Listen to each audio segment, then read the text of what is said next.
بسم الله الرحمن الرحيم. الحمد لله وكفى والسلام على عباده الذين اصطفى. أما بعد.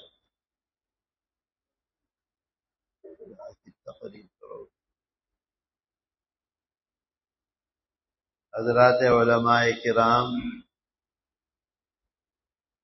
اور میرے محترم بزرگوں اور بھائیوں، اس سے پہلے بار بار آپ کی بستی میں فدائے ملت جانشین شیخ الاسلام حضرت مولانا اسعد مدنی نور اللہ مرقدہ کے ساتھ آیا، لیکن جس طرح کا آج کا مجمع ہے مجھ کو دیکھ کر انتہائی خوشی اور مسرت ہے۔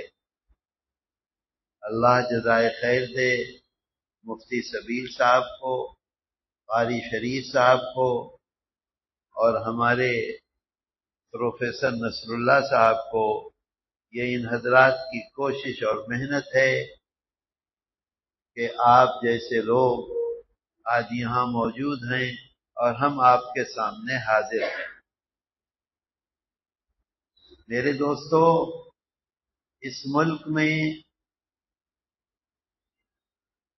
ہمارے اکابر نے، ہمارے بزرگوں نے خدمات کے لیے الگ الگ پلیٹ فارم بنائے ہیں۔ مدارس کے تحفظ کے لیے الگ پلیٹ فارم ہے، مساجد کے تحفظ کے لیے الگ ہے، اسی طرح سے قرآن کریم کی حفاظت کے لیے الگ ہے، خدمت خلق کے لیے بھی الگ ہے۔ آج ہمارے ذہن میں یہ بات ہے کہ صرف مدرسوں کی خدمت کرنا ہی دین ہے،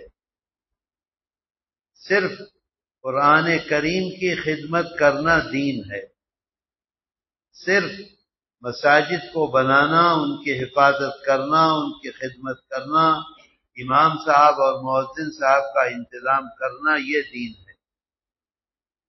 میرے دوستو، ہمارے آقا حضرت محمد صلی اللہ علیہ وسلم کے سب سے پہلے جانشین کون ہیں بتائیے؟ سب سے زیادہ آپ کی زندگی کو سمجھنے والے، آپ کے مزاج کو سمجھنے والے اور اس پر عمل کرنے والے کون ہیں؟ حضرت صدیق اکبر رضی اللہ عنہ ہیں۔ ہمارے آقا کو اس دنیا میں نبوت جو ملی وہ کیا بچپن میں مل گئی تھی؟ جوانی میں مل گئی تھی؟ 40 سال کی عمر جب ہوئی ہے اس وقت نبوت سے سرفراز کیا گیا ہے۔ اس سے پہلے آپ کی زندگی کیا تھی؟ کیا نمازیں پڑھتے تھے؟ کیا نفلیں پڑھتے تھے؟ کیا تہجد پڑھتے تھے؟ کیا روزے رکھتے تھے؟ بتائیے، آپ کی زندگی کی کیا یعنی وہ شان تھی جس سے ہر آدمی آپ سے محبت کرتا تھا، ہر آدمی آپ سے تعلق رکھتا تھا، ہر انسان آپ کو اپنا بڑا سمجھتا تھا، اور ہر شخص کو اس کا احساس تھا کہ اگر آپ ہیں تو میرے لیے کوئی مسئلہ اس دنیا میں نہیں ہوگا۔ وہ تاجر ہو، عورت ہو، مرد ہو، بوڑھا ہو، جوان ہو، بڑے خاندان کا ہو، چھوٹے خاندان کا ہو، کہیں باہر سے آیا ہوا ہو، ہر آدمی کو اس کا یقین ہے کہ محمد موجود ہیں، میرے لیے کوئی مسئلہ نہیں، وہ میرے لیے کھڑے رہیں گے۔ آپ غور کیجئے، بتائیے مجھ کو، نبوت کے ملنے سے پہلے سارے مکے میں سارے دشمن جو تھے انہوں نے آپ کو لقب دیا تھا امین کا، انہوں نے آپ کو لقب دیا تھا صدیق کا، صادق، امین۔ آپ غور کیجئے ذرا سا، 13 سالہ زندگی کتنی خطرناک زندگی آپ کی تھی، کیسے کیسے مظالم کیے گئے، اور جب ہجرت کر کے مدینہ منورہ کے لیے تشریف لے گئے ہیں تو حضرت علی کرم اللہ وجہہ کو کیوں چھوڑا تھا؟ کیا مقصد تھا چھوڑنے کا؟ اپنے ساتھ کیوں نہیں لے گئے؟ ان حالات میں بھی پورے مکے کے بڑے چھوٹے مالدار غریب امیر ہر شخص کو اتنا اعتماد تھا، کوئی بینک نہیں تھا، کوئی لاکر نہیں تھا، اپنی تمام قیمتی چیزیں حضرت محمد صلی اللہ علیہ وسلم کے سپرد کر دیتے تھے، اس یقین کے ساتھ کہ اس میں کسی قسم کی خیانت نہیں ہو سکتی۔ حضرت علی کرم اللہ وجہہ سے آقا نے فرمایا میں جا رہا ہوں، دیکھو یہ فلاں کی، یہ فلاں کی، یہ فلاں کی، 1 دن 2 دن 3 دن آپ اندازہ کیجئے، تھوڑی بہت نہیں تھی، سب کو سب تک پہنچاؤ، جب پہنچا دو تو پھر مدینہ منورہ آ جانا۔ میرے دوستو، آقا کی زندگی کا یہ ایک شعبہ ہے۔ آج ہم نے یہ سمجھا ہے یہاں پورے تمل ناڈو سے جگہ جگہ سے لوگ آئیں، مجھے کوئی ایک آدمی یہ بتلا دے کہ اس یقین کے ساتھ وہ آیا ہے کہ مفتی سبیل یا پروفیسر نصر اللہ یا قاری شریف اسے آنے جانے کا کرایہ دیں گے؟ بتائیے، میں آپ سے پوچھ رہا ہوں، کیا آپ اس یقین کے ساتھ آئے ہیں؟ آپ کو کرایہ ملے گا؟ آپ اپنے گھر میں بہترین کھانا کھاتے ہیں، یہ بیچارے کیا غریب لوگ، آپ تبرک سمجھ کے ان کا کھانا کھا لیں گے، ان کا دل بڑا ہو جائے گا، نہیں کھائیں گے تو کوئی شکایت بھی نہیں۔ میرے دوستو، اگر یہ دین نہیں ہے تو آپ اپنا پیسہ کیوں خرچ کر رہے ہیں؟ آپ اپنی ذاتی ضرورتوں کو کیوں پیچھے ڈال رہے ہیں؟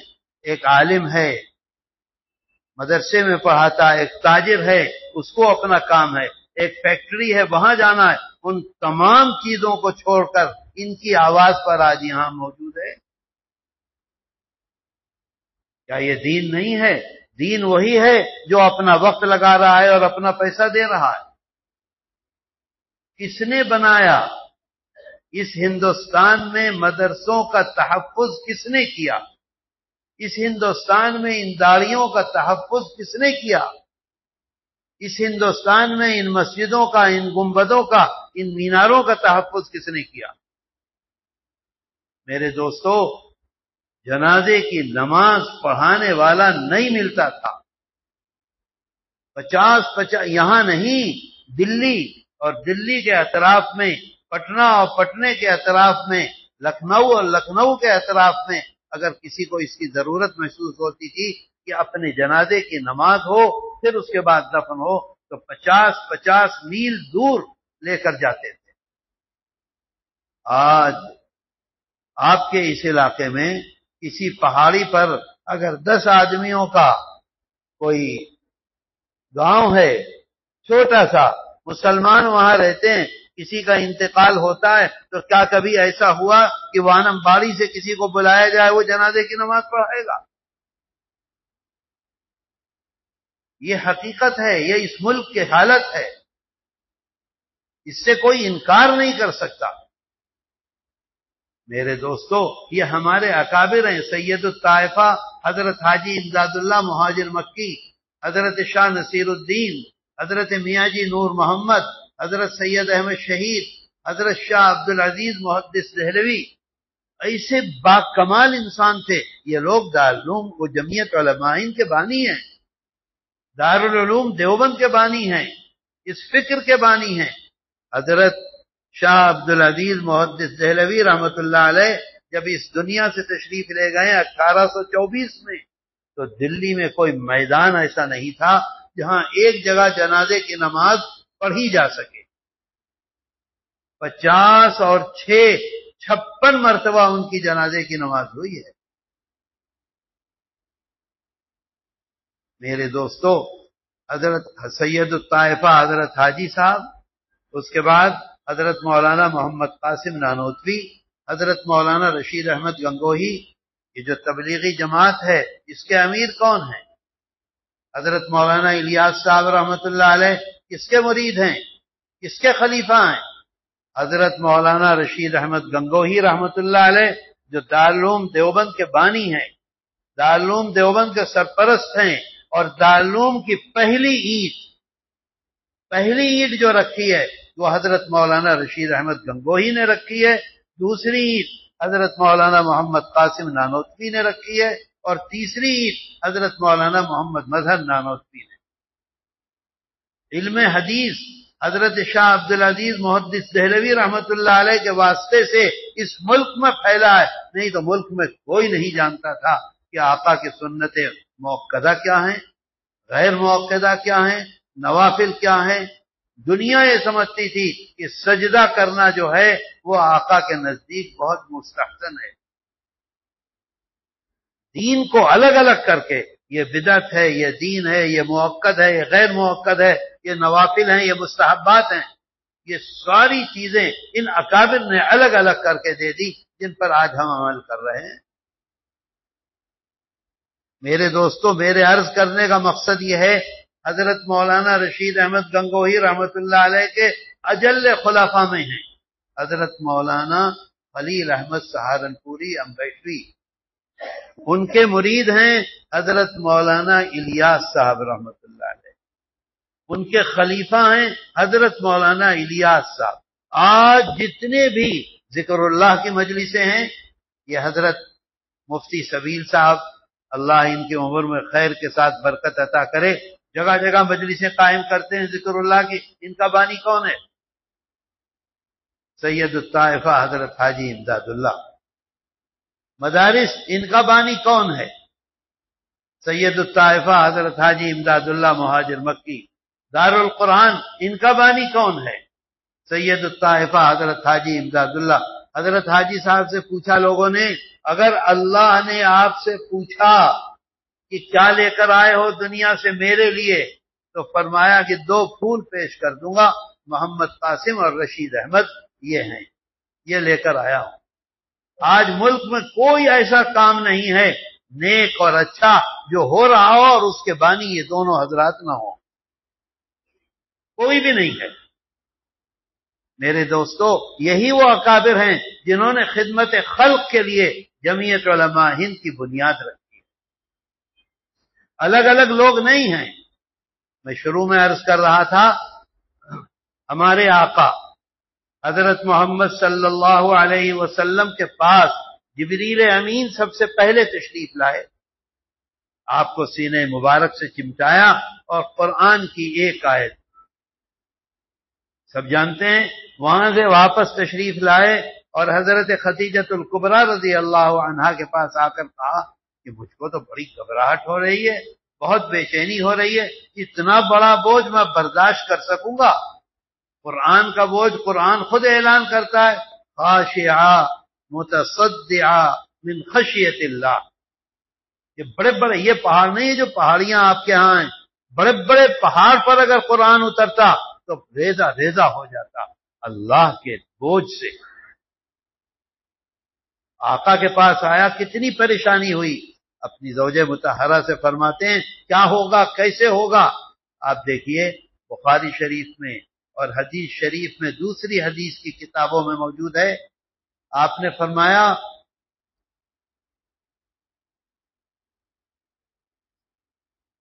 آپ بات کر لیں پھر میں تقریر کروں گا، کر لیجئے بات، جب میرے سامنے بیٹھ کے آپ فون کریں گے میں نہیں بول سکتا۔ حضرت خدیجہ الکبریٰ رضی اللہ عنہا فرماتی ہیں کہ نہیں، آپ گھبرائیں نہیں، آپ پریشان نہ ہوں، آپ کے کام ایسے ہیں کہ اللہ کبھی بھی آپ کو ناکام نامراد نہیں کر سکتا۔ کیا کام ہے؟ کیا چلہ کشی تھی؟ کیا نفلیں تھیں؟ کیا حج تھا؟ کیا روزے تھے؟ کیا نمازیں تھی؟ کچھ بھی نہیں ابھی آیا ہے۔ فرماتی ہیں کلا واللہ لا یخزیک اللہ ابدا، قسم خدا کی آپ ناکام نہیں ہو سکتے، آپ کو اللہ ناکام نہیں کرے گا۔ کیوں؟ انک لتصل الرحم وتصدق الحدیث وتحمل الکلہ وتقر الضيف وتعين على نوائب الحق. آپ کیسے ناکام ہو سکتے ہیں؟ آپ تو ہر وقت ہر انسان کے کام آ رہے ہیں. آپ کا بھائی ہے، اس کے لیے بھی. آج اگر ہمیں دولت مل گئی تو سب سے پہلے کوشش یہ کرتے ہیں کہ بھائی اور بھائی کے اولاد کبھی ہمارے سامنے کھڑا نہ ہو سکے، ہماری بہن اور اس کی اولاد سامنے نہ آ سکے. بھائی ایک ہے آسمان پہ، دوسرا زمین پہ جوتیاں چٹکا رہا ہے. یہ دنیا میں ہو رہا ہے. اللہ کے رسول صلی اللہ علیہ وسلم سب سے پہلے جو آپ کا سب سے قریبی عزیز ہے اس کے لیے کھڑے ہوتے ہیں. اس کے بعد کہ انکا لتصل الرحم کا مطلب ہی یہ ہے. یہ آقا کی زندگی ہے. ہمارے اکابر نے ہر پلیٹ فارم کو الگ الگ بنایا. اس میں کہیں بھی خدمت خلق کا کوئی پلیٹ فارم نہیں ہے. خدمت خلق کا پلیٹ فارم جمعیت علماء ہند ہے. کہاں چلے پروفیسر صاحب؟ اچھا کوئی صاحب آ رہا ہے. خدمت خلق کا پلیٹ فارم جمعیت علماء ہند ہے. میرے دوستو، حضرت ابو بکر صدیق رضی اللہ عنہ کون ہیں؟ آقا کے سب سے پہلے جانشین ہیں. اور حضرت عائشہ صدیقہ رضی اللہ عنہ فرماتی ہیں کہ روزانہ صبح کو شام کو ہمارے گھر آقا تشریف لاتے تھے. سب سے زیادہ آپ کی زندگی کو کس نے دیکھا، کس نے پرکھا، کس نے سمجھا؟ حضرت ابو بکر صدیق رضی اللہ عنہ نے. آپ کی سیرت کے علم بردار، آپ کی سیرت کے آئینہ سب سے بڑے کون ہیں؟ حضرت صدیق اکبر رضی اللہ عنہ ہیں. ان کا ایک واقعہ پیش آیا ہے. مکہ مکرمہ میں مقیم تھے، پریشان ہوئے. بڑے مالدار آدمی تھے، لیکن مکے میں وہ اپنی مرضی کے مطابق زندگی گزاریں اس کے حالات نہیں تھے. اللہ اور اللہ کے رسول صلی اللہ علیہ وسلم کے حکم کے مطابق زندگی گزارنا ممکن نہیں رہا تھا. تو فیصلہ کیا کہ اب میں ہجرت کروں. ہجرت کر کے کہاں جائیں گے؟ حبشہ. بہت اہم واقعہ ہے. بخاری شریف میں پورا واقعہ ہے، مسلم شریف میں پورا واقعہ ہے. فیصلہ کیا حبشہ جانے کا. حبشہ کے لیے نکل گئے مکہ مکرمہ سے. راستے میں ایک بہت بڑا مشرک ہے، اپنے قبیلے کا سردار ہے. اس کا نام ہے مالک ابن دغنہ. کیا نام ہے؟ مالک ابن دغنہ. وہ مل گیا راستے میں. اس نے پوچھا حضرت ابو بکر صدیق رضی اللہ عنہ سے کہاں جا رہے ہیں؟ فوراً انہوں نے بتلا دیا یہ حالات ہیں، اس کی وجہ سے میں جا رہا ہوں. پہلا جملہ جو اس کی زبان سے نکلتا ہے اس پر غور کیجئے. کہتا ہے آپ جیسا آدمی نہ کہیں سے نکلتا ہے اور نہ کہیں سے نکالا جاتا ہے. کیا کہا؟ آپ جیسا آدمی نہ کہیں سے نکلتا ہے نہ نکالا جاتا ہے. کیوں کہا؟ کیا بہت لمبی داڑھی کی وجہ سے؟ کیا ساری رات تہجد پڑھنے کی وجہ سے؟ کیا نفلیں پڑھنے کی وجہ سے؟ نہیں. پھر وہ صفت بیان کرتا ہے آپ کی، اور آپ کی صفت جو بیان کرتا ہے ابن دغنہ، وہی الفاظ ہیں، وہی کیفیت ہے جو حضرت خدیجۃ الکبریٰ رضی اللہ عنہا نے جناب رسول اللہ صلی اللہ علیہ وسلم کی اس دن بیان کی تھی جس دن جبریل امین تشریف لائے تھے. اس کو اور اس کو کئی سال کا فصل ہے، لیکن وہ قریب سے حضرت ابو بکر صدیق رضی اللہ عنہ کی زندگی مبارک دیکھ رہا ہے. تو وہی بات کہتا ہے انک لتصل الرحم وتصدق الحدیث وتحمل الکل وتقری الضیف وتعین علی نوائب الحق. مورخین لکھتے ہیں بخاری شریف میں ہے، ابو داؤد شریف میں ہے، مسلم شریف میں ہے کہ اس نے الفاظ بھی وہی کہے جو حضرت خدیجۃ الکبریٰ رضی اللہ عنہا نے کہے تھے. الفاظ میں بھی کوئی فرق نہیں تھا. اس کا مطلب کیا ہے؟ حضرت صدیق اکبر رضی اللہ عنہ نے آپ کی پوری زندگی کو پکڑ کر اپنے اندر سمو لیا تھا۔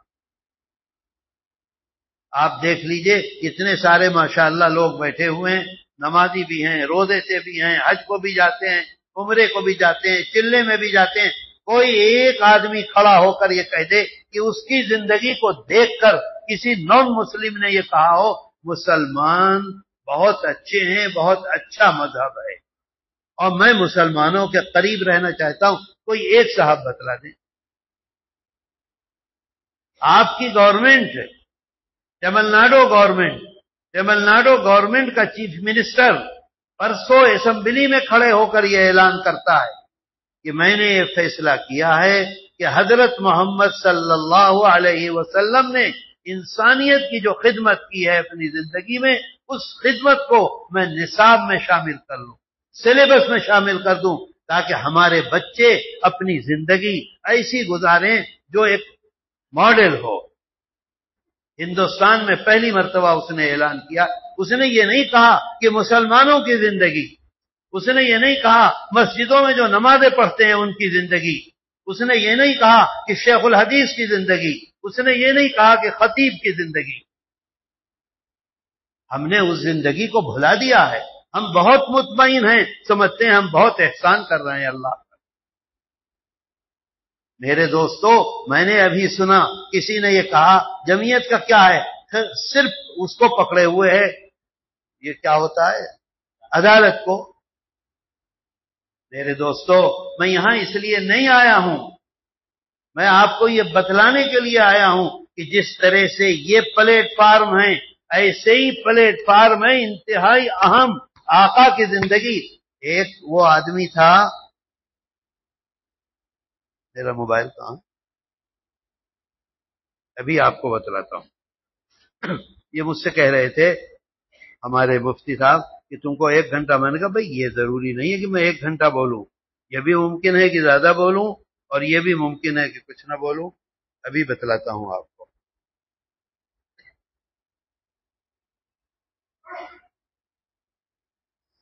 اللہ، خدا کرے وہ مل جائے جلدی میں۔ ایسا ہوتا ہے کہ تلاش نہیں کر پاتا۔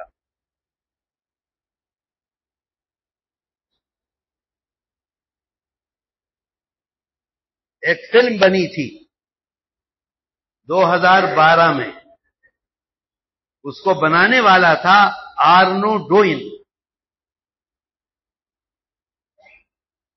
اس کا نام تھا فلم کا فتنہ، اور اس فلم کے خلاف پوری دنیا میں زبردست قسم کا احتجاج ہوا تھا۔ ہم تو بھول جاتے ہیں، ہمیں کچھ یاد ہی نہیں رہتا کیا ہو رہا ہے کیا نہیں، سو رہے ہیں آرام سے۔ دنیا کی تاریخ میں سب سے بڑا احتجاج ترکی میں ہوا تھا۔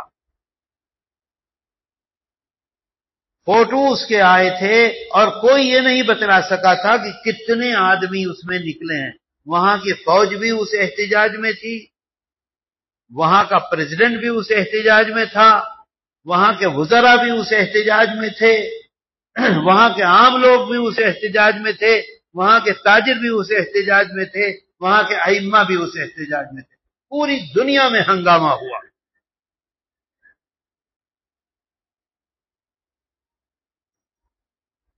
بہت گندی فلم تھی، بہت خراب فلم تھی۔ ہمارے آقا حضرت محمد صلی اللہ علیہ وسلم پر انتہائی غلیظ اور گندی حرکتیں اور کیچڑ اچھالا گیا تھا۔ پوری دنیا نے اس کو کہا اور کوشش کی۔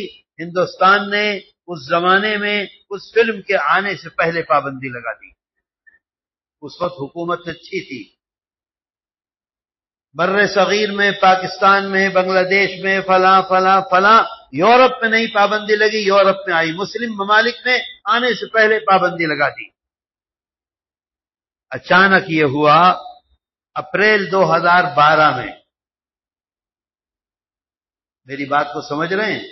اپریل 2012 میں وہ جو جس نے وہ بنائی تھی آرنو ڈوئن، درون آرنو ڈوئن درون اس کا نام تھا.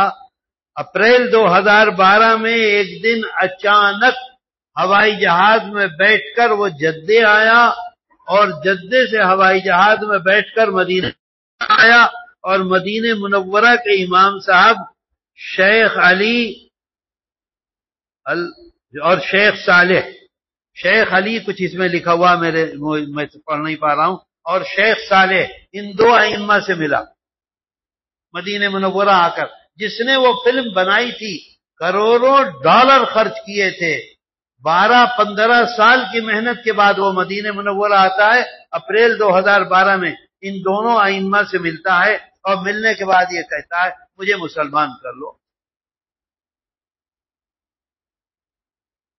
خیر اسلام لے آیا. اسلام لانے کے بعد مکہ مکرمہ گیا اور وہاں سے فارغ ہونے کے بعد کویت گیا. اس زمانے میں سعودی عرب میں جو حکومت تھی بہت سخت تھی، آج تو بہت کھل گئی ہے. کویت میں گیا تو وہاں تمام اخبار والوں نے اسے پکڑ لیا کہ ساری دنیا میں جس نے ہنگامہ کیا، اتنی غلیظ اور گندی فلم بنائی، ایسی فلم تاریخ میں کم بنتی ہے اور پوری دنیا میں ہنگامہ ہوا، پھر تم ہی خود اسلام لے آئے، کیا وجہ ہے؟ تو وہ یہ کہتا ہے کہ میں نے بہت غور کیا، دیکھا کہ پوری دنیا میں مسلمان اس طرح سے آگے آئے ہیں، ایک کو گولی لگتی ہے وہ نیچے گرتا ہے، دوسرا فوراً اس کی جگہ آ جاتا ہے، اسے گولی لگتی ہے وہ گرتا ہے، تیسرا فوراً اس کی جگہ آ جاتا ہے. تو میں نے یہ سوچا کہ یہ کیسا انسان تھا، کیا چیز تھی، اتنے دن پہلے وہ یہاں سے گیا ہے دنیا سے. لوگ اپنے باپ کو 6 مہینے کے اندر بھول جاتے ہیں.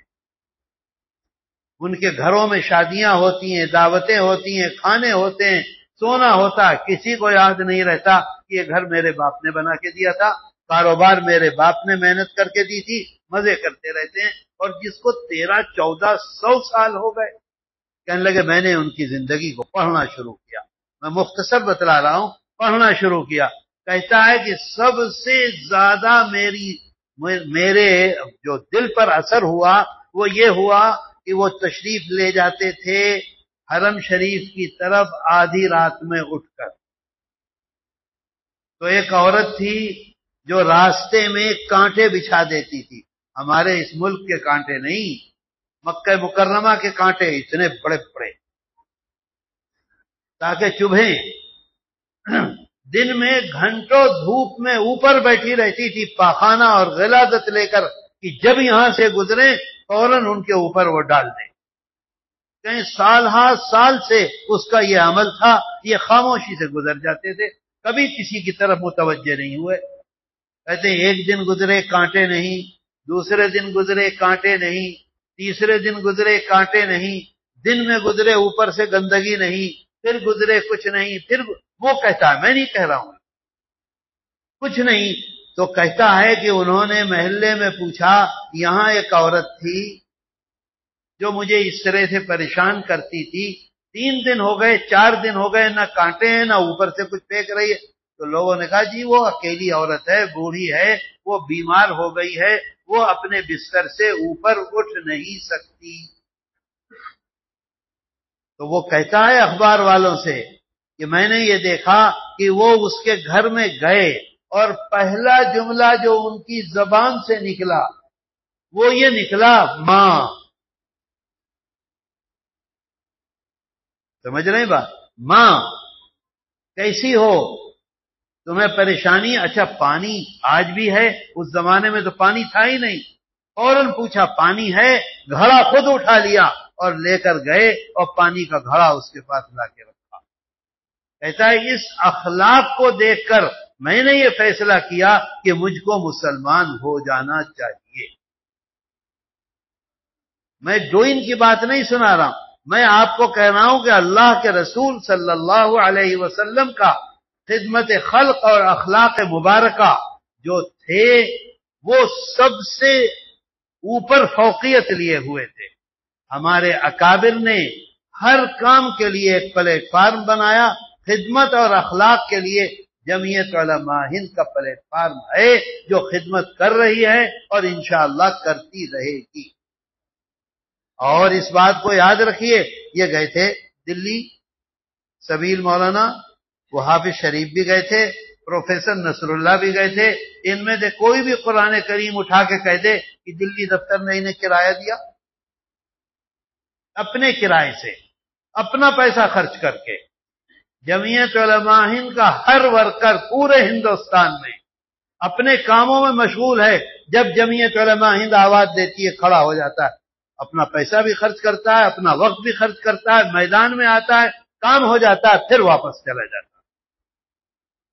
یہ کسی کے پاس نہیں ہے. یہ دیکھیے وہاں سے آئے ترنامل سے یہ لوگ اپنے اپنے کام کو چھوڑ کر بیٹھے ہوئے ہیں.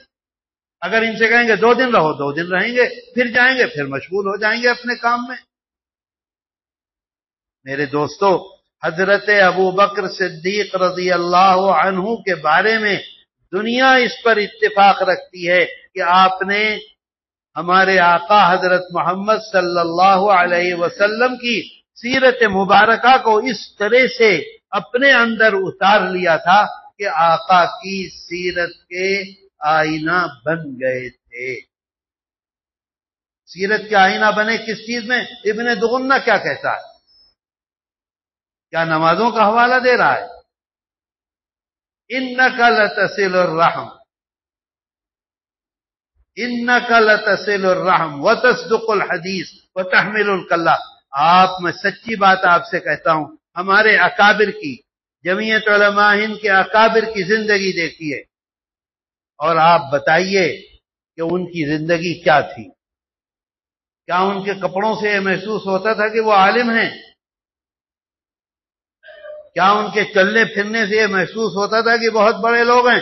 ہر شخص کی خدمت کے لیے ہر وقت موجود ہیں. ٹرین میں جا رہے ہیں، قطب عالم شیخ الاسلام والمسلمین حضرت مولانا حسین احمد مدنی نور اللہ مرقدہ جس دن جمعیت علماء ہند بنی، اس دن جمعیت علماء ہند کی ورکنگ کمیٹی کے ممبر بنے، اور جس دن اس دنیا سے تشریف لے گئے اس وقت تک ورکنگ کمیٹی کے ممبر تھے. اور خدمت خلق، بہت سے واقعات ہیں. ایک واقعہ سناتا ہوں. ٹرین سے جا رہے تھے صوبہ سرحد کی طرف، لاہور سے آگے ٹرین چلی. اس زمانے میں فرسٹ میں کوئی تو بیٹھتا نہیں تھا، سگریٹ عام تھی، فیشن تھا. جو بڑے لوگ تھے وہ سگریٹ پیتے تھے. ایک صاحب اور تھے، کلین شیو، پینٹ اور کوٹ پہنے ہوئے، ٹائی لگائے ہوئے، ہیڈ بڑا سا چاروں طرف سے. مسلمان ہے کہ ہندو ہے کوئی نہیں سمجھ سکتا. وہ استنجے کو تشریف لے گئے اور جانے کے بعد منہ بناتے ہوئے واپس آ گئے. اب نہ یہاں کوئی مرید ہے ان کا، نہ کوئی انہیں واہ واہ کہنے والا ہے. یہ خود ہیں اور ایک انسان ہے. ہندو ہے الگ بات ہے، مسلمان ہے الگ، انسان ہے، انسانیت کی خدمت ہے. تھوڑی دیر کے بعد اٹھے،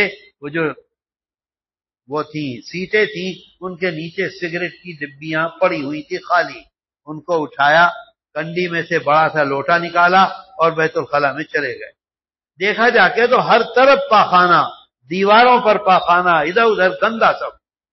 اپنے ہاتھ سے سگریٹ کی ڈبیوں سے اس پاخانے کو پوچھا، پھر لوٹے میں پانی لے کر اس کو دھویا، صاف کیا، اور صاف کرنے کے بعد چپ چاپ آ کر بیٹھ گئے.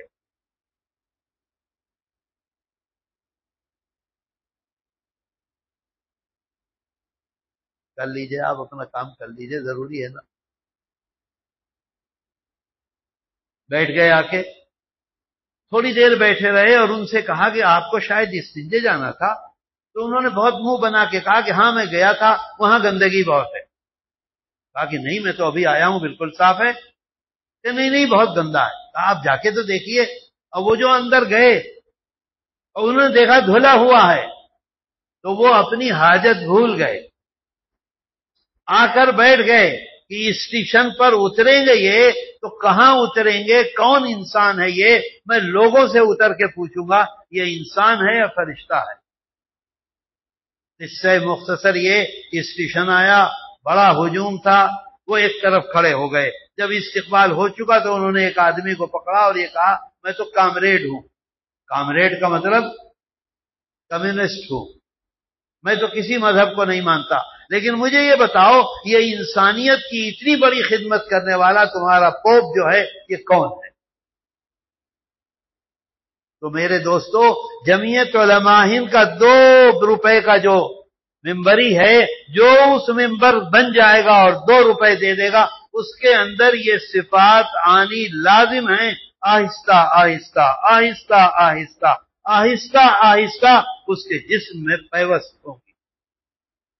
اللہ کے رسول صلی اللہ علیہ وسلم فرماتے ہیں، بہت عظیم الشان حدیث ہے، ایسی حدیث ہے جس کو امام بخاری نے بھی نقل کیا ہے اور اس کو امام مسلم نے بھی نقل کیا ہے، بہت اہم حدیث ہوتی ہے۔ اس میں آقا فرماتے ہیں، وَمَنْ فَرَّجَ عَنْ مُسْلِمٍ كُرْبَةً وَمَنْ فَرَّجَ عَنْ مُسْلِمٍ كُرْبَةً، اگر کوئی شخص اپنے مسلمان بھائی کی پریشانی کو دور کرتا ہے، غور کیجئے کون کہہ رہا ہے؟ بہت ساری حدیثیں ہیں ضعیف فلاں، اس سے بڑی کوئی حدیث نہیں ہو سکتی جو امام بخاری اور امام مسلم دونوں نقل کرتے ہیں ایک جگہ۔ فرماتے ہیں جو اپنے مسلمان بھائی کی پریشانی دور کرتا ہے، فرج اللہ عنہ کربۃ من کربات یوم القیامہ۔ میرے دوستو، آپ نے اپنے اکابر سے، اپنے علماء سے پڑھا ہوگا، سنا ہوگا کہ قیامت کی پریشانیوں میں کوئی آدمی ہمیں پہچانے گا؟ بیٹا پہچانے گا؟ ماں پہچانے گی؟ پوری زندگی احسان کیا، ایک اسے خطرہ ہوگا کہ ایک نیکی نہ مجھ سے مانگ لے، دیکھتے ہی بھاگے گا، وہ آواز دے گا اور یہ بھاگے گا، رکے گا نہیں۔ آقا فرماتے ہیں ایک پریشانی کو اگر تم نے دور کر دیا، فرج اللہ عنہ کربات من کرباتی، تمہاری بڑی بڑی پریشانیوں میں سے کسی ایک پریشانی کو، بڑی بڑی پریشانیوں میں سے اللہ قیامت کے دن تمہاری پریشانیوں کو دور کر دے گا، تمہیں کامیاب کر دے گا، تمہیں معمورات کر دے گا، صرف اس پر کہ تم نے انسانیت کی خدمت کی، اللہ کے بندے کی خدمت کی، اور تم نے اس دنیا میں اس کی پریشانی اس سے ہٹا دی۔ پریشانی کیا ہے؟ میں بھوکا ہوں، میرے پاس کپڑا نہیں ہے، میں پھنسا ہوا ہوں، ظالموں نے مجھے گھیر رکھا ہے، برباد کر رکھا ہے، فلاں ہے فلاں ہے، میں کھڑا ہو گیا اور ایک اس کی مدد کر دی۔ اللہ وعدہ کرتا ہے، آقا وعدہ کرتے ہیں، اللہ بڑی بڑی پریشانیوں میں سے تمہاری پریشانی کو قیامت کے دن دور کر دے گا، اس سے نجات نصیب کر دے گا۔ میرے دوستو، بہت ساری حدیثیں ہیں، بھری ہوئی ہیں، تو ان کاموں کے لیے جمعیت علماء ہند قائم کی گئی ہے اور ملک میں کام کر رہی ہے۔ مجھے یہ بتا دو، میرا جوان بیٹا ہے، بے گناہ، زبردستی میرے بیٹے کو گرفتار کیا، مارا پیٹا، برباد کیا، اور برباد کرنے کے بعد عدالت نے فیصلہ کر دیا یہ بہت بڑا مجرم ہے، اس کو پھانسی دے دی جائے۔ سچے دل سے اپنے سینے پر ہاتھ رکھ کر مجھے بتاؤ، اس سے بڑی کوئی خدمت ہوگی کہ اس کی پھانسی کے پھندے سے اسے نکال کے آزاد کرا دیا جائے؟ بولو، بتائیے کیوں نہیں بولتے ہیں؟ ہوگی کوئی خدمت؟ بتائیے، ہوگی کوئی خدمت؟ لوگ کہتے ہیں کہ عدالت کے چکر میں ہر چیز میں موجود ہے، جہاں اللہ کے علاوہ کوئی یہ نہیں کہہ سکتا کہ میں ہر ایک کے کام آ سکتا ہوں، لیکن ہمارے اکابر اور جمعیت علماء ہند کا پلیٹ فارم جہاں جہاں جیسے جیسے چھوٹے بڑے ہر جگہ جو ممکن ہے اس سے کبھی پیچھے نہیں ہے۔ ہائی کورٹ میں پھانسیاں، لوور کورٹ میں پھانسیاں، اور اللہ نے ایسا کامیاب کیا کہ باعزت کس وقت کون سی مصیبت ایسی ہے جو سب سے بڑی مصیبت ہے؟ سیلاب آیا ہوا ہے، آج 100 بھینسیں ہیں میرے پاس، ایک ایک بھینس کی قیمت 3-3 لاکھ روپے ہے. 100 بھینس کی قیمت 3 کروڑ روپے. یہی یہ یہاں آپ بھی تھے، وہ یہ ہے، یہ بیٹھا ہوا ہے امین، یہ ہمارے جنرل سیکریٹری ہیں کرناٹک کے. یہ لوگ وہ وائناڈ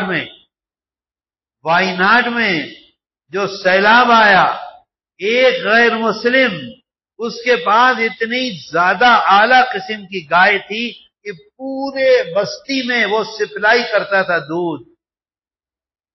اور جس کو سپلائی کرتا تھا ایک گائے تھی، ان لوگوں کی موجودگی میں اس کے ہاں گیا، آدھا لیٹر دودھ لینے کے لیے کچھ بھی نہیں بچا اس کے پاس. میرے دوستو، یہ نہیں ہے کہ ریلیف کے لیے. ارے بھائی یہ بتاؤ کہ اس وقت اس سے بڑا کوئی کام نہیں ہے. جمعیت علماء ہند کھڑی ہوئی ہے. اللہ کا شکر ہے، جب سے جمعیت علماء، ایک وقت تھا آزادی سے بڑی کوئی چیز نہیں تھی. ہم لکھتے تھے Indian and dog not allowed, یہاں کتا نہیں آ سکتا اور انڈین نہیں آ سکتا.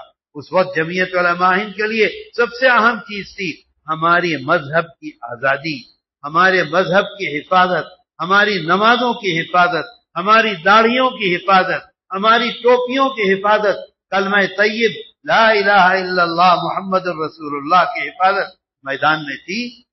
ایک ایک وقت میں 50-50 ہزار آدمیوں نے شہادت کو نوش کیا.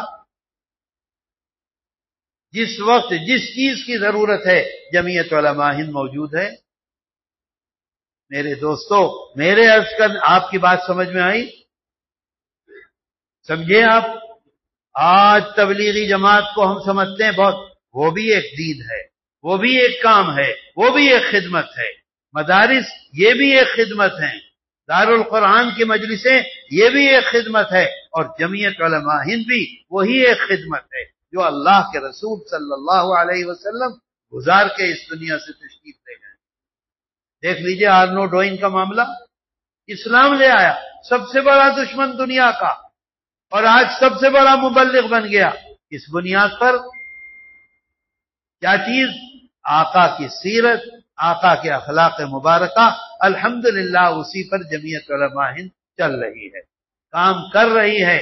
لیکن اس بات کو یاد رکھیں آپ، جمعیت علماء ہند کا ایک دستور ہے. جمعیت علماء ہند کا دستور کو کیا کہتے ہیں انگریزی میں؟ کانسٹیٹیوشن ہے. آپ یہ بتائیے، یہ بنا ہوا ہے اتنا بڑا شادی ہال، کیا اس کی پہلے چھت ڈال دی گئی؟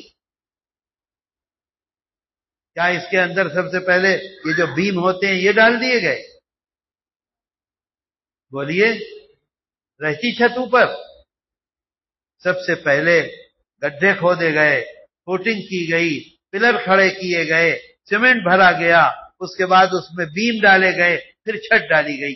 یہی بنیاد ہے جمعیت علماء ہند کی.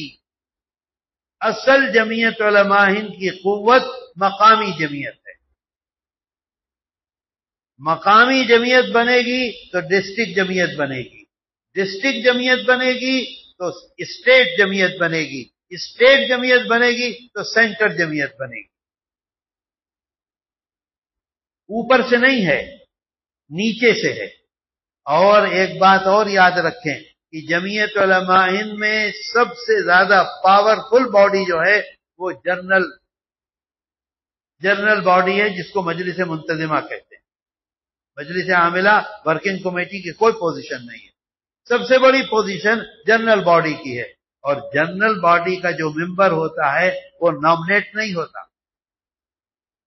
وہ جو مقامی جمعیت بنی ہے اس میں سے وہ جائے گا ضلعی جمعیت میں، خود جائے گا. ضلعی جمعیت سے وہ جائے گا صوبائی جمعیت میں، اسٹیٹ جمعیت میں، اور اسٹیٹ جمعیت سے وہ جائے گا سینٹر جمعیت میں. اور وہ جب سینٹر جمعیت کی میٹنگ بیٹھے گی تو سب سے زیادہ طاقت اور قوت جنرل باڈی کی میٹنگ میں ہوگی، جو چاہے گا وہ فیصلہ لے لے گا. اس کے سامنے صدر کی بھی پوزیشن نہیں ہے، جنرل سیکریٹری کی بھی پوزیشن نہیں ہے قانونی طور پر. تو میرے دوستو، جمعیت علماء ہند کو اگر مضبوط کرنا ہے تو اس بات کو یاد رکھیں کہ مقامی جمعیتیں جتنی زیادہ بنیں گی اتنے ہی جمعیت علماء ہند کی آواز میں طاقت آئے گی. آج بھی اب دیکھیے آپ ہمارے ملک کے وزیر داخلہ امت شاہ جی نے ایک بیان دیا آج سے 5 دن پہلے، اور انہوں نے یہ ثابت کرنے کی کوشش کی کہ مسلمانوں کی آبادی سن 52 سے یہ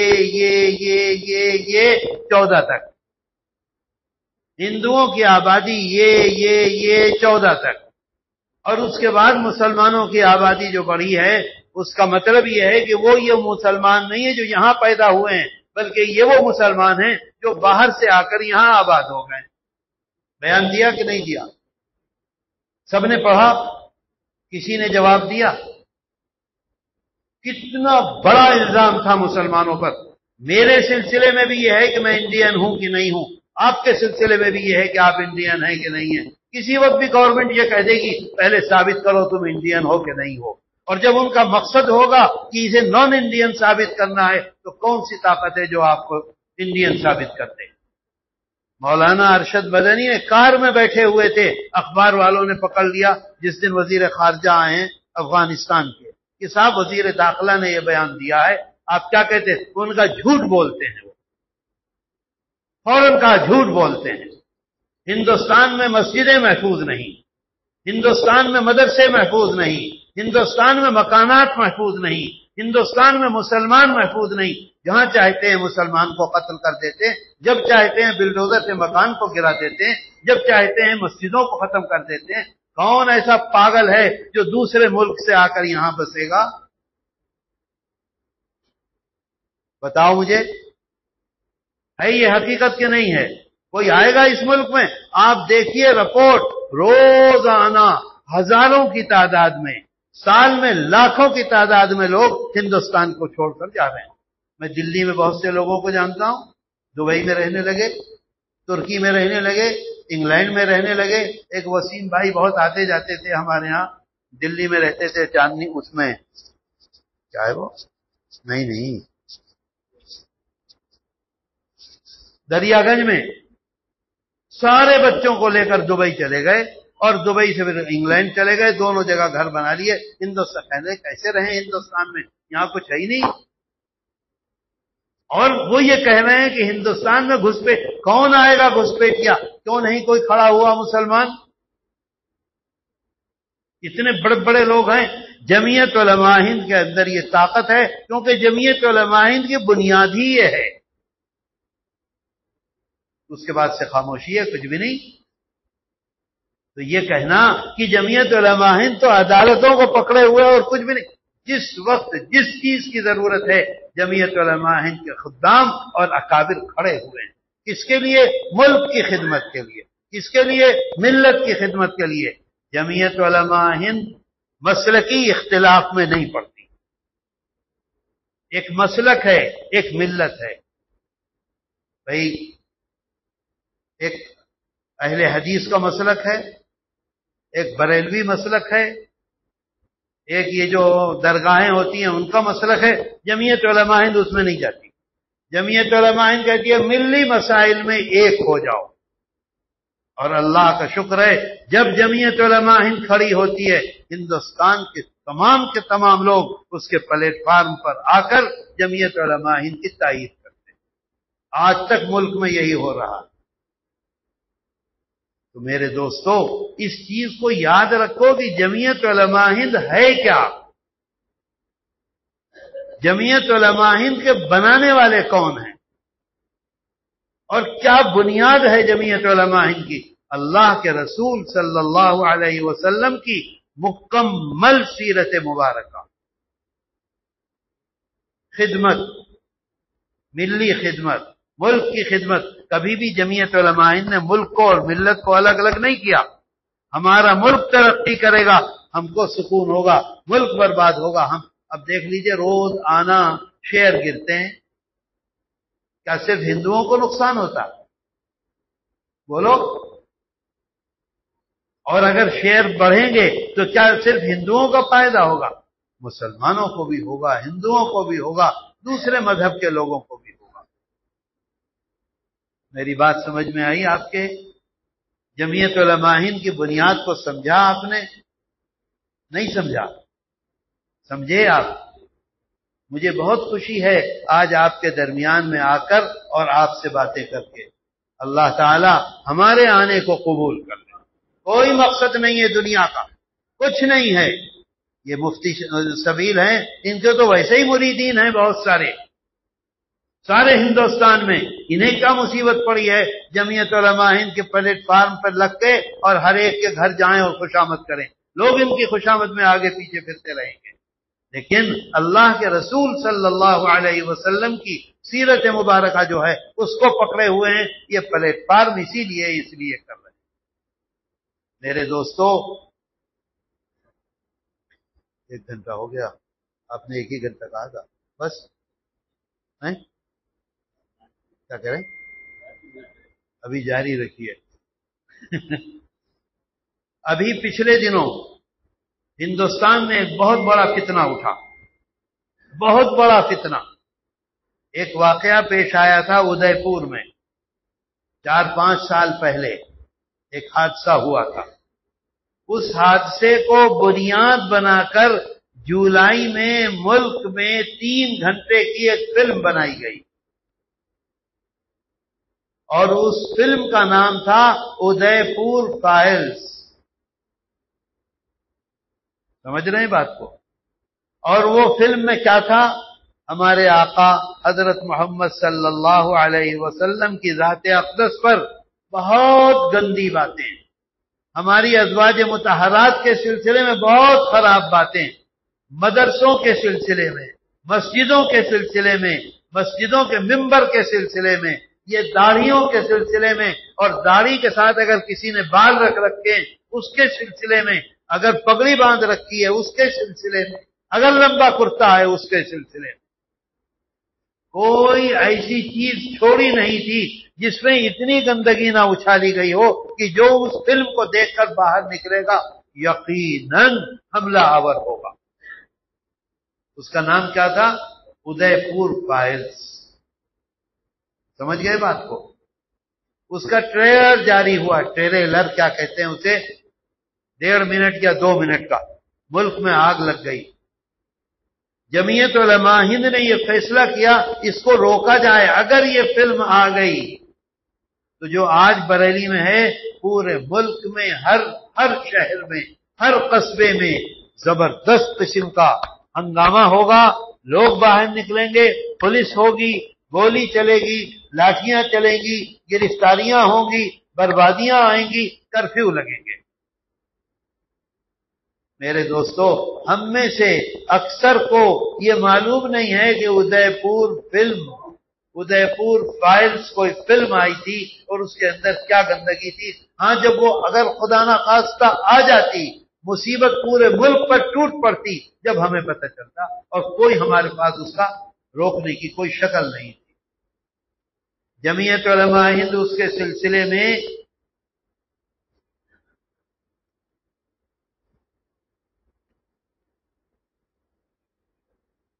جولائی میں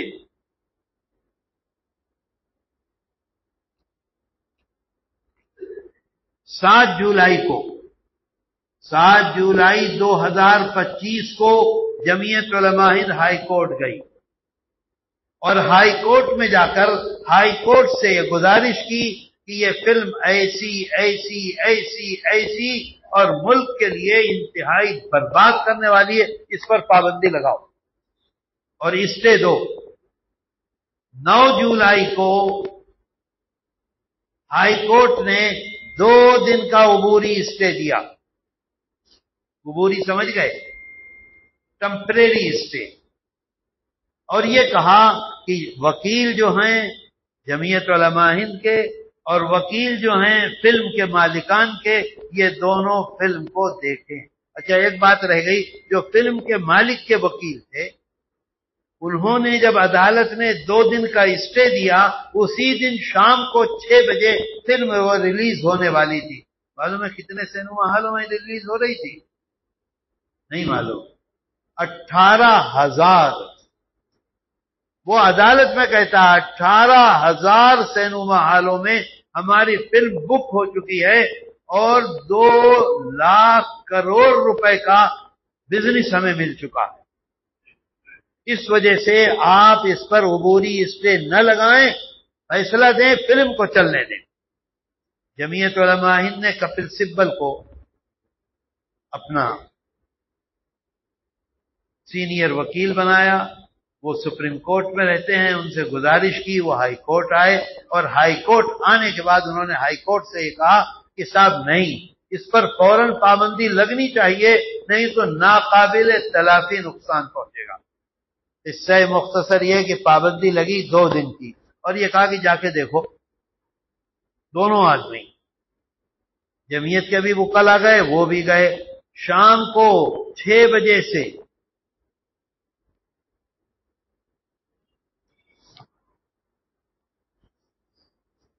9 جولائی کی شام کو 6 بجے کہا پرسوں آنا، یعنی 10 کو آنا. 9 جولائی کی شام کو دونوں وکیلوں نے بیٹھ کر 6 بجے سے 9 بجے تک فلم دیکھی. 10 کو دوپہر کے بعد پھر عدالت میں پہنچ گئے. عدالت نے کہا کیا دیکھا؟ مولانا ارشد مدنی اس میں کیا کہتے ہیں اسے جو دستخط کرتا ہے، پٹیشنر تھے. جمعیت علماء ہند کے صدر محترم حضرت مولانا سید ارشد مدنی خود پٹیشنر بنے، کیونکہ یہ ممکن تھا کہ بہت ہنگامہ ہو جائے، لوگ ماریں پیٹیں، مگر میں بنوں گا. وہ پٹیشنر تھے. 9 جولائی کو یہ بتایا انہوں نے اور ان کے وکیلوں نے جمعیت علماء ہند کے، اتنی گندی فلم ہے، اگر یہ باہر نکل گئی تو پورے ملک میں آگ لگ جائے گی. ہماری یہ گزارش ہے کہ آپ خود اس فلم کو دیکھیں. سمجھے بات کو؟ عدالت سے کہا. عدالت نے کہا چلو لگاؤ. عدالت میں شاید پہلی مرتبہ ایسا ہوا کہ فلم لگائی گئی اور عدالت نے 10 منٹ فلم دیکھی، ادے پور فائلز، اور 10 منٹ دیکھنے کے بعد یہ فیصلہ کیا کہ براڈ کاسٹنگ منسٹری کے پاس جو ایک الگ شعبہ ہے، کیا کہتے ہیں اسے، سینسر بورڈ کے پاس جائیے. جمعیت علماء ہند سے کہا آپ سینسر بورڈ کے پاس جائیے، سینسر بورڈ سے بات کیجئے، اور سینسر بورڈ جو اس میں آرڈر دے وہ ہمیں پیش کیجئے 1 ہفتے کے اندر. وہ جو ان کا وکیل تھا اس نے فوراً وہ کاغذ نکال کے دے دیا عدالت میں کہ دیکھیے سینسر بورڈ اسے دیکھ چکا ہے، 4 جگہ کٹنگ کر چکا ہے اور اوکے کر چکا ہے، اب دوبارہ سینسر بورڈ میں جانے کا کیا مطلب ہے؟ اس وجہ سے آپ اسے اوکے کیجئے، فلم چلائیے. اللہ کا کتنا بڑا احسان ہے، کتنا بڑا کرم ہے. میدان میں آئے تو اللہ کی مدد آئی. عدالت نے ان کی بات نہیں مانی. جمعیت علماء ہند کو یہ کہا کہ سینسر بورڈ کے پاس جاؤ اور وہاں اپنی بات رکھو، اور جب وہ اس کو کوئی بات لکھ کر دیں ہمارے پاس لاؤ 8 دن کے اندر اندر. اسی درمیان میں 25 جولائی کو 25 جولائی کو یہ جو مالکان تھے فلم کے یہ پہنچ گئے سپریم کورٹ میں، اور سپریم کورٹ سے یہ کہا کہ ہائی کورٹ اس میں دخل دے رہا ہے. ہائی کورٹ نے ٹیمپریری آرڈر دیا ہے اسٹے کا، آپ کو یہ اختیار ہے، آپ اس اسٹے کو توڑ دیجیے.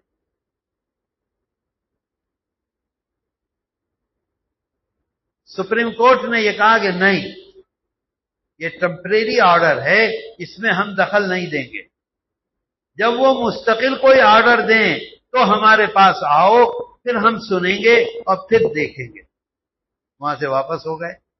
اب صاحب جمعیت علماء ہند کی پوری طاقت لگ گئی براڈ کاسٹنگ منسٹری میں، جو کیا کہتے ہیں سینسر بورڈ کے پاس.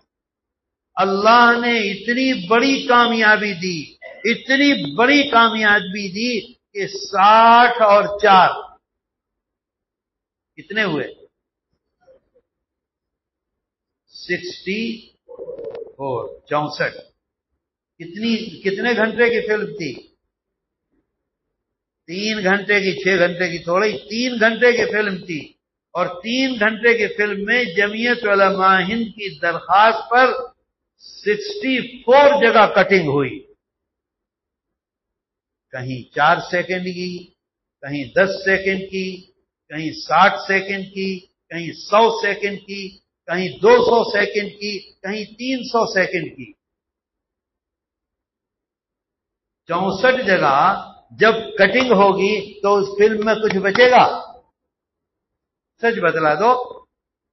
64 جگہ کٹنگ ہونے کے بعد جمعیت علماء ہند نے لکھ کے دے دیا اب ہمیں کوئی اعتراض نہیں ہے، چلا دو اسے۔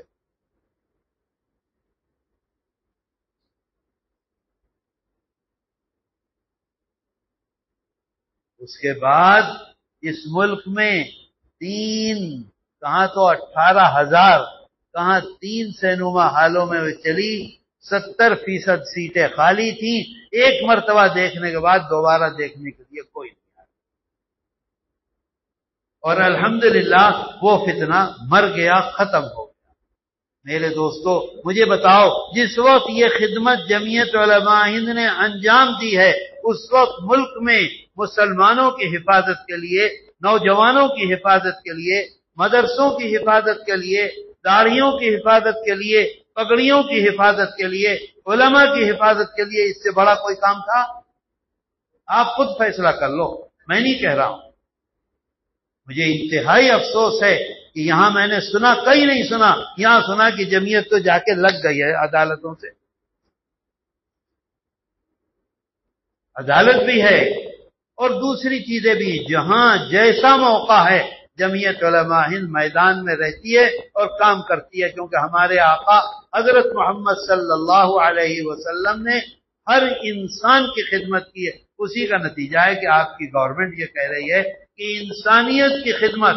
آپ دیکھیے گاندھی جی کا ایک قول ہے،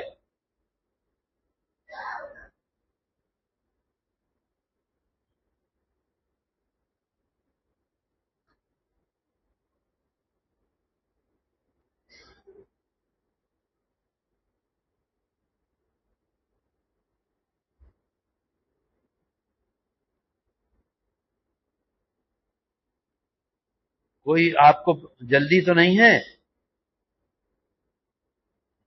میں ذرا دیکھ لوں، نکل جائے خدا کرے۔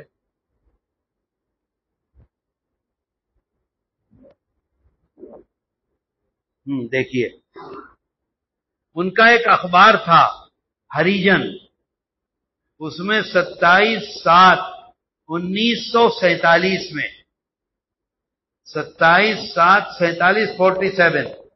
1947 کو گاندھی جی لکھتے ہیں، آزادی سے پہلے 1947 میں انڈیا میں کانگریس گورنمنٹ بنی۔ گاندھی جی نے اپنے وزیروں کو سادگی کی زندگی گزارنے کا مشورہ دیتے ہوئے کہا، میں رام چندر اور کرشن جی کا حوالہ نہیں دے سکتا کیونکہ وہ تاریخی ہستیاں نہیں تھیں، میں مجبور ہوں کہ سادگی کی مثال کے لیے ابو بکر اور عمر کا نام پیش کرتا ہوں۔ وہ بہت بڑی سلطنت کے حاکم تھے پر انہوں نے فقیروں والی زندگی گزاری۔ یہ اپنے وزیروں کو گاندھی جی آزادی سے 1 سال پہلے حضرت عمر اور حضرت ابو بکر رضی اللہ عنہما کا حوالہ اور ان کی زندگی کو پیش کر رہے ہیں اور کہہ رہے ہیں یہ زندگی اپناؤ گے تو ملک بھی ترقی کرے گا، تم بھی کامیاب ہوگے، ہم بھی کامیاب ہوں گے۔ آج وہی فیصلہ کیا ہے تمل ناڈو گورنمنٹ نے، اللہ کرے وہ اس میں کامیاب ہو جائیں، آگے بڑھ جائیں۔ اور آج ملک میں سب سے زیادہ پریشان نوجوان ہیں، والدین ہیں اپنے ان نوجوانوں کے لیے جو یونیورسٹیوں میں اور کالجوں میں جاتے ہیں۔ میں ابھی کشمیر گیا تھا، کشمیر کے لوگ اتنا پریشان ان سڑکوں کے بننے سے، میں نے کہا بھائی یہ تو بڑی ترقی کی بات ہوگی، سارے ہندوستان کے لوگ تمہارے ہاں آسانی سے آئیں گے جائیں گے، تمہارا سیب تمہارا سامان پورے ملک میں جائے گا اور پورے ملک سے یہاں آئے گا۔ کہنے لگے صاحب یہ تو آسانی ہے، لیکن ہمارا نوجوان جو کالج اور اسکول میں جا رہا ہے وہ اسمیک کی لت لے کر گھر میں واپس آ رہا ہے. یہ مجھ سے کشمیر میں دیہاتوں میں کہا لوگوں نے. آپ دیکھ لیجئے کیا حالت ہے. کسی بھی نوجوان کو دیکھ لیجئے, یہ جو یہ ہے ران اتنی پتلی سی ہے, کیا ہے, طرح طرح کی چیزیں کھا رہا ہے صبح سے شام تک, انجیکشن لگا رہا ہے, یہ ہو رہا ہے. اگر اس سے بچنا ہے تو ہمارے آقا حضرت محمد صلی اللہ علیہ وسلم کی سیرت مبارکہ کو نصاب میں داخل کریں, دیکھیے کیسا ہوگا. اسی چیز کو لے کر جمعیت علماء ہند میدان میں ہے اور کام کر رہی ہے اور کرتی رہے گی. یہ دین ہے, خالص دین ہے اور کچھ نہیں ہے. اگر آپ کہیں تو ایک اور مقدمہ جولائی میں ہوا ہے, اس کی تفصیل بتلاؤں یا ختم کروں؟ نہیں, ہاتھ اٹھا کے بتاؤ. جزاک اللہ. دیکھیے بزرگ سامنے بیٹھے ہوئے ہیں ماشاءاللہ. بہت سے واقعات ہیں. جمعیت علماء ہند جہاں جیسی ضرورت میں جس کا کوئی نہیں ہے اس کے لیے الحمدللہ اس ملک میں جمعیت علماء ہند ہے. یہ جب یہاں آپ کے ہاں سونامی آئی تھی تو انہی لوگوں نے سنایا کہ ایک کے گھر میں لڑکی ہوئی نان مسلم, تو باپ نے کہا کہ اس کا نام محمد یونس. پھر اس کے بعد وہ ڈاکٹر پریشان ہو گئے, بھئی یہ ہندو ہے, یہ محمد یونس کیا مطلب ہے. اس کے بعد ماں جب ذرا صحیح ہو گئی تو ماں سے پوچھا اس لڑکی کا نام کیا ہے, تو کہا محمد یونس. اب وہ ڈاکٹر پریشان کہ بھئی یہ مسلمانوں کا نام یہ اپنی لڑکی کا کیوں رکھ رہا ہے. دونوں سے پوچھا کہ یہ تو مردوں کا نام ہے. کہا کچھ نہیں, ہم جانتے مرد کا نام ہو عورت کا نام ہو, ہمیں تو اس بچے کا نام محمد یونس رکھنا. یہ آپ کے ہاں کا واقعہ ہے. یہ جو یہ کیا ہے صوبہ ہے, چنئی کا نہیں ہے, یہ آگے جو صوبہ ہے نا, نہیں بھائی, یہ چھوٹا سا جہاں گھومنے جاتے ہیں پانڈے چری کا, پانڈے چری کے گاؤں کا واقعہ. اب لوگوں نے کہا بھئی بات کیا ہے. کہاں سیلاب آیا, سب لوگ چھوڑ کر چلے گئے, ہم دو تھے اور ہمیں یقین ہو گیا ہم مر رہے ہیں. دیکھا ایک نوجوان کودا مضبوط, اور پہلے اس نے میری بیوی کو اپنے کندھے پر رکھا اور ان وہ جو بہاؤ تھا ان میں سے اس نے نکال کے اسے پھینکا, پھر کود کے آیا, پھر مجھے نکالا اور مجھے پھینکا. ہم نے پوچھا تمہارا نام کیا ہے, کہا محمد یونس. ہم نے اسی وقت فیصلہ کر لیا کہ ہمارے جو بھی اولاد ہوگی اس کا نام محمد یونس رکھیں گے. یہ آپ کے ہاں کا واقعہ ہے, آپ نہیں جانتے اسے. یہ افسوس ہے, ہم اپنے کاروبار میں مشغول ہیں اور مست ہیں. کام کیا اس نے, خدمت کی, نتیجہ دیکھ لیجئے. سب نے کہا کہ لڑکے کا نام ہوگا لڑکے کا نام, نے کہا مسلمان کا نام ہوگا مسلمان کا نام. ہم دونوں جو آج زندہ ہیں وہ محمد یونس کی وجہ سے زندہ ہیں. اس کی یادگار میں اپنی بیٹی کا نام محمد یونس رکھے. بھائی غلط کہہ رہا ہوں, بولو. ہندوستان میں ایک بہت بڑا کانڈ ہوا آج سے 20 سال پہلے, آج نہیں 20 سال پہلے, 11 جولائی 2006 کو بمبئی میں لائف لائن کہا جاتا ہے وہاں کی میٹرو کو. جانتے ہیں آپ لوگ 70% بمبئی آتا جاتا ہے میٹرو سے. اس میٹرو میں 11 جولائی 2006 کو ایک ٹرین میں 60 ڈبوں میں 1.5 سے 2 منٹ کے اندر بم دھماکے ہوئے. 1 2 3 4 5 6 7 اور ان بم دھماکوں سے وہی 180 آدمی مرے اور بالکل مرنے کے قریب 800 آدمی. خطرناک قسم کا حادثہ ہوا. اچھا بم کب بنا یہ معلوم نہیں گورنمنٹ کو, بم کہاں بنا یہ معلوم نہیں گورنمنٹ کو, بم کیسے پلیٹ فارم پر لائے یہ معلوم نہیں گورنمنٹ کو, بم کب رکھا یہ معلوم نہیں. جیسے ہی بم پھٹا فوراً انہیں پتہ چل گیا کہ یہ 13 آدمی تھے, بم بنانے والے, بم لانے والے, بم رکھنے والے, انہیں پکڑ لو. کون تھے وہ 13؟ کیا ٹرائبل تھے؟ بتائیے، بولتے کیوں نہیں؟ سب مسلمان، کوئی بوڑھا نہیں، سب کے سب نوجوان، مضبوط، محنت کرنے والے، مزدوری کرنے والے، کام کرنے والے 13 نوجوانوں کو پکڑ کر اور ان کو جیل کے اندر ڈال کر اور ان کے اوپر دنیا کے جو ظلم ہو سکتے تھے وہ کر کے ان سے یہ بھی لکھوا لیا ہاں ہم نے بنایا، ان سے یہ بھی لکھوا لیا ہاں ہم لے کر آئے، ان سے یہ بھی لکھوا لیا ہم نے بم پھوڑا، اور ان سے یہ بھی لکھوا لیا کہاں کہاں سے سامان لے کر آئے، اور یہ بھی تیار کر لیا کہ انہوں نے کہا کہ ہاں ہمارے ہاں سے سامان خریدا، انہوں نے کہا ہم نے بم بناتے ہوئے دیکھا، انہوں نے کہا ہمارے آٹو رکشا میں لے کر آئے، انہوں نے کہا ہم پلیٹ فارم پر کھڑے تھے اندر رکھ رہے تھے، سارا کام ہو گیا۔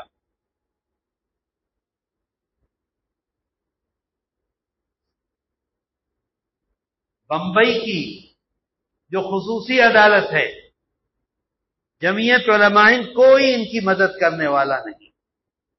مجھے بتاؤ ملک میں کوئی کھڑا ہوا؟ ان کے چھوٹے چھوٹے بچے، ان کی جوان بیوی، ان کے بوڑھے ماں باپ، وہی کمانے والا، کوئی نہیں سہارا ان بچوں کا، کوئی نہیں سہارا اس جوان بیوی کا، کوئی نہیں سہارا اس بوڑھی ماں کا جس کی کمر جھک گئی ہے۔ کون اس کے لیے کھڑا ہوا؟ جمعیت علماء ہند نے یہ محسوس کیا کہ اس وقت سب سے زیادہ ضروری یہ ہے کہ ان بچوں کی مدد کی جائے اور ان کے لیے کھڑے ہو جائیں۔ جمعیت علماء ہند کھڑی ہوئی اور 2020 میں یہ فیصلہ آیا، نہیں 2015 میں، 2015 میں فیصلہ آیا ان نوجوانوں کے سلسلے میں، 6، 7، 8، 9، 10، 11، 12، 13، 14، 15، 10 سال، 10 سال یہ جیل میں ہیں، 10 سال ہر طرح کے مظالم، ہر طرح کی مصیبتیں، اور اس درمیان میں آپ کو یہ بتاؤں کہ اگر ان کے بچے تعلیم حاصل کر رہے تھے تو پوری فیس 10 سال تک، ان کے گھر میں کوئی کمانے والا نہیں تھا، ہر مہینے پورا پیسہ، اگر یہ کرائے کے مکان میں رہتے تھے تو ہر مہینے کرایہ پورا 10 سال تک جمعیت علماء ہند کی طرف سے جاتا رہا، اور 10 سال کے بعد جو فیصلہ آیا اس میں ایک نوجوان کو بری کیا۔ اب کتنے بچے؟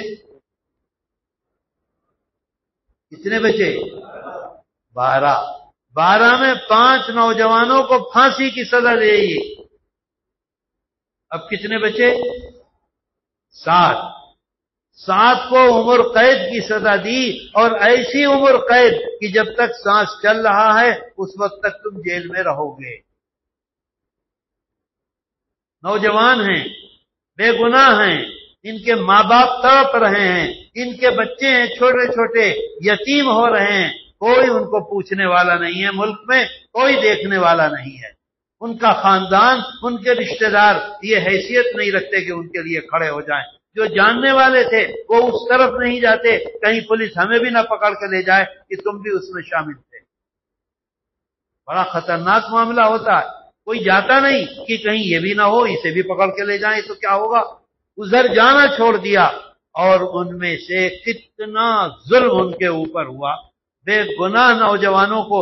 مجھے بتائیے اس کے باپ کے دل پہ کیا گزرے گی جس کے بیٹے کے لیے فیصلہ ہو جائے کہ پھانسی دے دی جائے گی؟ اس کی ماں پر کیا گزرے گی جس کے بیٹے کے لیے فیصلہ ہو جائے ایک سہارا ہے کہ اسے پھانسی دے دی جائے گی؟ جمعیت علماء ہند پیچھے نہیں ہٹی۔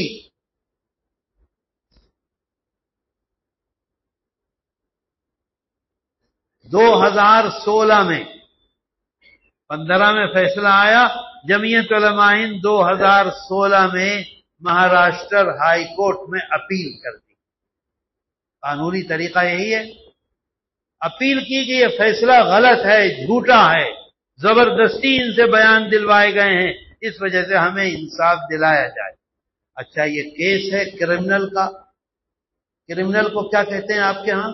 ہمارے ہاں تو کہتے ہیں غنڈہ گردی، آپ کے ہاں کیا کہتے ہیں؟ ظلم؟ ارے یار کرمنل ہی کہتے ہیں، یہاں انگریزی بولی جاتی ہے۔ جمعیت علماء ہند نے ہائی کورٹ میں اس کی اپیل کی اور یہ کوشش کی کہ ملک میں کرمنل کیس لڑنے والے کون سے وکیل اعلیٰ اور اچھے ہو، ان کی کوئی مدد کرنے والا نہیں ہے، کوئی ان کا سہارا نہیں ہے۔ جمعیت علماء ہند علامتی طور پر بھی مفتی شہاب الدین کو اور امین کو کھڑا کر سکتی، لیکن نہیں، ہندوستان کے نامور وکیل، اس میں ایک وکیل ہیں سینئر ایڈوکیٹ مرلی دھر، جو ریٹائر ہیں، اڑیسہ ہائی کورٹ کے چیف جسٹس ہیں، تھے، ریٹائر ہوئے۔ اچھا، اڑیسہ ہائی کورٹ میں تو وہ نہیں کر سکتے پریکٹس، لیکن دوسرے ہائی کورٹ میں جا سکتے ہیں قانونی طور پر۔ کرمنل کے بہت اچھے وکیل ہیں، ان کو ہائر کیا۔ دوسرے وکیل ہیں کیرلا ہائی کورٹ کے جسٹس تھے، ان کا نام ہے ایس ناگا متھو، ان کو جمعیت علماء ہند نے ہائر کیا۔ تیسری ایک سینئر وکیل ہیں سپریم کورٹ کی نتیا راما کرشنا، ان کو ہائر کیا۔ چوتھے بمبئی ہائی کورٹ کے سینئر وکیل ہیں، ان کا نام ہے یوگ موہن چودھری۔ یہ چار بڑے بڑے وکیلوں کو جو بہت بہترین بحث کر سکتے ہیں کرمنل میں، ان کو ہائر کیا۔ کتنے دن یہ مقدمہ چلا؟ 2016 سے 2025 تک۔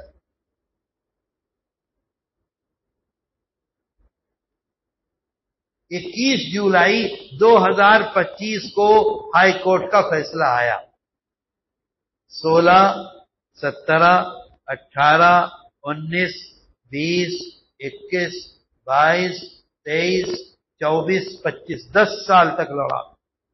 آپ لوگ ماشاءاللہ پڑھے لکھے لوگ ہیں، سمجھدار لوگ ہیں، آپ بتائیے ایک ایک پیشی میں کتنا خرچ ہوا ہوگا، اور 10 سال تک۔ اچھا، یہ نوجوان جیل میں ہیں، ان کے چھٹنے کا تو کوئی ضمانت ہو ہی نہیں سکتی، اور جب بحث ہوئی ہے اور بحث کے بعد جو فیصلہ آیا ہے،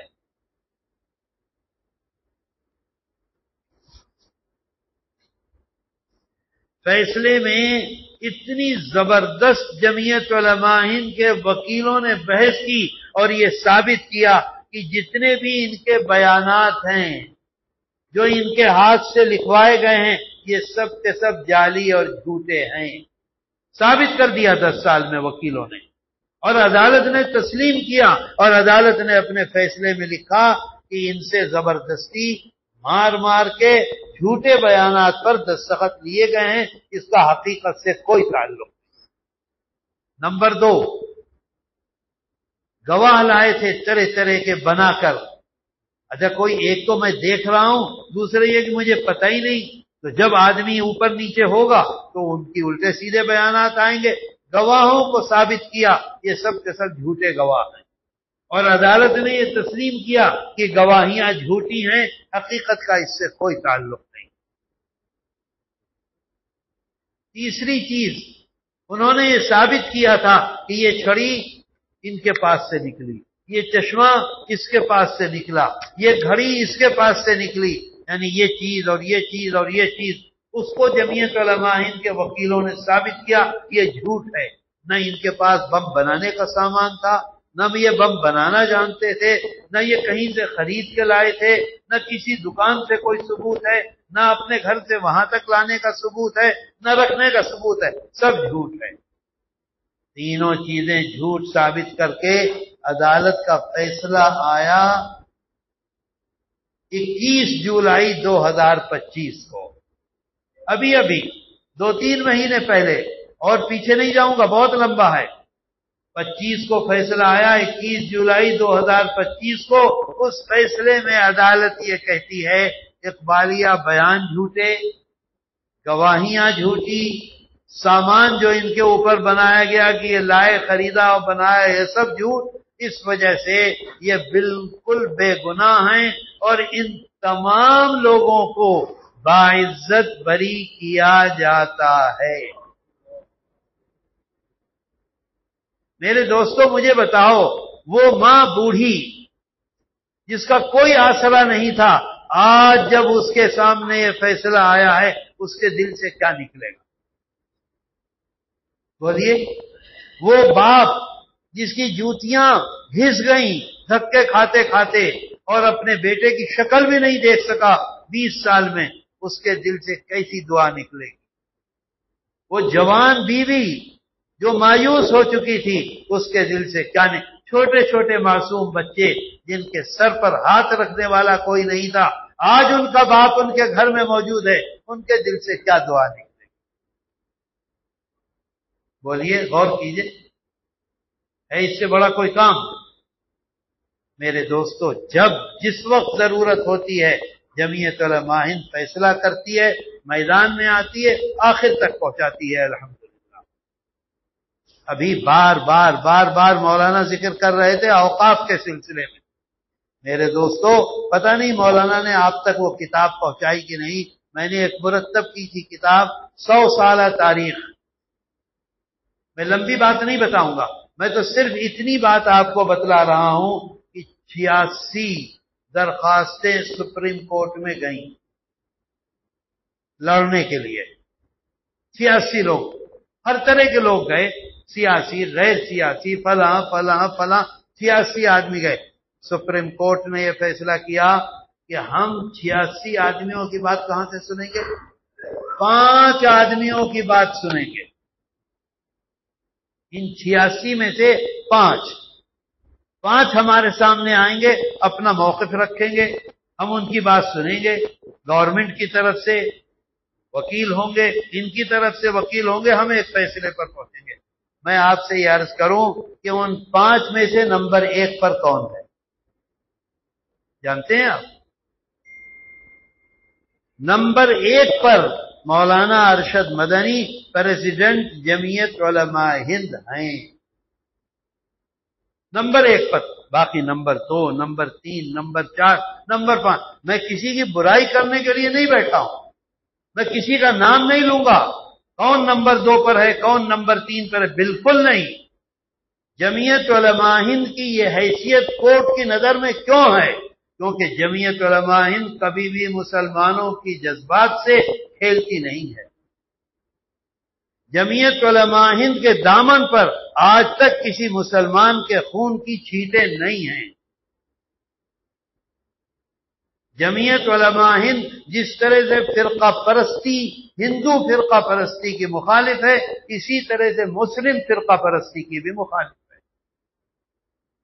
جمعیت علماء ہند نے بابری مسجد کا کیس اس شان سے لڑا ہے۔ کیا نام تھا ان کا؟ وکیل جو تھے، وقوف، وہ غیر مسلم